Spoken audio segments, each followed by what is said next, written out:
40টি হাতি দাপিয়ে বেড়াচ্ছে সাকরাইলের বিস্তীর্ণ কৃষি জমিতে। সংখ্যাটা একটা দুটো নয়, প্রায় 40 ছাড়িয়ে যাবে। রাত্রি নামতেই একের পর এক হাতির দল ঢুকতে থাকে সাকরাইলের টিয়াকাঠি ধানগড়ি এলাকায়। 1 ঘন্টার ব্যবধানে পরপর তিনটি হাতির দলের আগমনে দিশেহারা হয়ে পড়েন এলাকার বাসিন্দারা। অনুমান 3টি দলের সব মিলিয়ে প্রায় 40টির কাছাকাছি হাতি আছে। আতঙ্কিত হয়ে পড়েন এলাকার মানুষজন। জমির আল বেয়ে এগোচ্ছে পরের পর দালাল হাতির দল। হাতির তাণ্ডবে লণ্ডভণ্ড বিস্তীর্ণ এলাকার ধান চাষের জমি। ক্ষতিগ্রস্ত ধান চাষিরা বন দপ্তরের বিরুদ্ধে ক্ষুব্ধ এলাকাবাসী। দাবি মঙ্গলবার রাত্রে টিয়াকাঠি জঙ্গল লাগোয়া এলাকা থেকে একের পর এক দল এগিয়ে আসতে থাকে লোকালয়ে। প্রথমে টিয়াকাঠি সহ জামবেদিয়া ধানগড়ি এলাকায় প্রবেশ করে তছনছ করে ফেলে ধান চাষের জমি। হুলাপাটি থাকা সত্ত্বেও কেন হাতি জঙ্গলে না ফিরিয়ে লোকালয়ে আনা হলো, এমনটাই অভিযোগ করেছেন এলাকার বাসিন্দারা। ঝাড়গ্রাম থেকে নিজস্ব প্রতিনিধির রিপোর্ট, ন্যাশনাল টাইম নিউজ। রাত্রে যেভাবে আমাদের ধান জমিতে ক্ষতি করেছে হাতি, প্রায় 40 থাকতে 50টা হাতি। আমরা বহুত কষ্টে মোটামুটি চাষ করেছিলাম, এই ধান ফুটতো। এই সময় যদি হাতি এইভাবে ক্ষতি করে তাহলে আমরা কিভাবে, চাষিরা ফার্মার কিভাবে আমরা সফলতা পাবো? আর কতগুলো হাতি ছিল? প্রায় 40 থাকতে 50টা। কোন দিক থেকে এলো হাতিগুলো? হাতিগুলো আসছে আমাদের জঙ্গল থাকতে। আচ্ছা, বন দপ্তরের লোক ছিল না? বন দপ্তরের লোক ছিল, কিন্তু উপায় নেই, যেদিকে হাতি চলছে ওই দিকেই চলে যায়। আচ্ছা, প্রায় কত বিঘা মতো ক্ষতি হয়েছে? ক্ষতি বলতে আমার ধরুন এইটা প্রায় 1.5 বিঘা থাকতে 2 বিঘা। আচ্ছা, বিঘা মতো। আচ্ছা, ধরুন 2 বিঘা। ধরো এই যেভাবে এগুলো ক্ষতি করেছে, এগুলো তো আর ধান হবে না। এগুলো আমি চাইছি যে ক্ষতিপূরণ কিছু একটা দেয়া যাক। আমাদের তো সেরকম আর্থিক অবস্থা ঠিক নেই যে ক্ষতি করে দিলেও ঠিক আছে, কিন্তু আমি চাইছি যে ক্ষতিপূরণ যেন দেয়া যায়। কি নাম আপনার? বরেন মাহাতো। জমি ক্ষতি হয়ে গেছে। আমরা তো গরিব মানুষ, ঋণ নিয়ে চাষ করি, কিন্তু গোটা তছনছ করে দিয়েছে। কতগুলো হাতি ছিল? প্রায় গোটা 30-40 মতো। আচ্ছা, কোন কোন এলাকায় তাণ্ডব চালিয়েছে?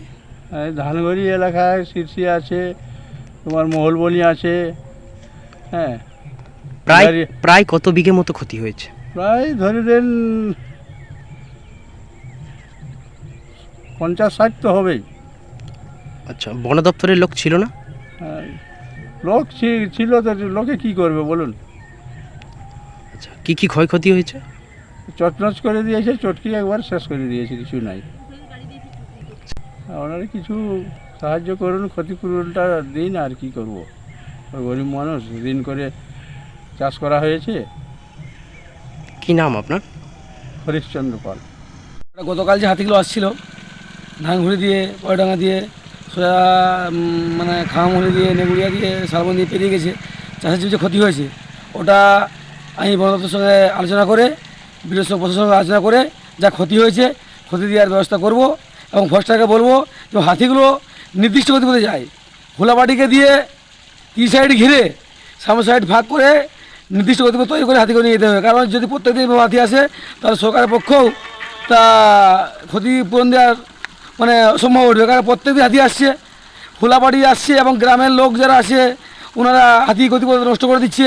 তাই ফরেস্টারকে বলবো আমি, যাতে প্রথম হাতি গ্রামে ঢোকার আগেই মার্কিং করে মাইক দিয়ে বলে দিবে যে হাতি গতিপথ নষ্ট বন্ধ করবেন না, হাতি যে রাস্তায় যাবে ওই রাস্তায় যায়। আমি ফরেস্টারের সঙ্গে আলোচনা করে আমি বলবো যাতে ওইটা না হয়। এবং যা ক্ষতি হয়েছে আমি আলোচনা করে ক্ষতিপূরণ দেওয়ার কৃষি দপ্তর থেকে ফরেস্টারের সঙ্গে আলোচনা করে আমি ফরেস্টারের সঙ্গে আলোচনা করে যা ক্ষতি হয়েছে আমরা ক্ষতিপূরণ দেওয়ার চেষ্টা করবো চাষিদেরকে। আমাদের ধানগড়ি এলাকা গতকাল রাত্রে ওই বালি ভাষা থাকতে রুপুডি থাকতে তোমার হুলাপাটি সব খেদিয়ে হাতিগুলো এই আমাদের জমিনের উপর দিয়ে বিঘার পর বিঘা আমাদের জমিন ক্ষতি হয়ে গেছে। এবারে এইটার দায়ী কারা? প্রশাসনের লোক থেকেও এগুলা বের করেছে। আর এই যে আমি গরিব মানুষ, ঋণ নিয়ে চাষ করেছি, এর ক্ষতিপূরণটা কে দেবে? যাতে প্রশাসন আমার ব্যবস্থা করে এই ক্ষতির পূরণটা যাতে আমার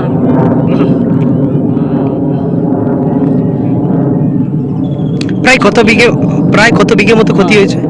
প্রায় দেড় থেকে 2 বিঘা। সর্বমোট কত বিঘে মতো হতে পারে? ওটা বলা মুশকিল, মিনিমাম তোমার 40 থেকে 50 বিঘা মতো ক্ষতি হয়েছে। আচ্ছা, যে সোজা গেছে পুরো বিঘার পর বিঘা শেষ করে নিয়ে গেছে। আচ্ছা, একটাও ধান মানে দাঁড়িয়ে নেই, সব শুয়েই গেছে। কতগুলো হাতি ছিল? 25 থেকে 30টা। আচ্ছা, মোট কটা দল ছিল?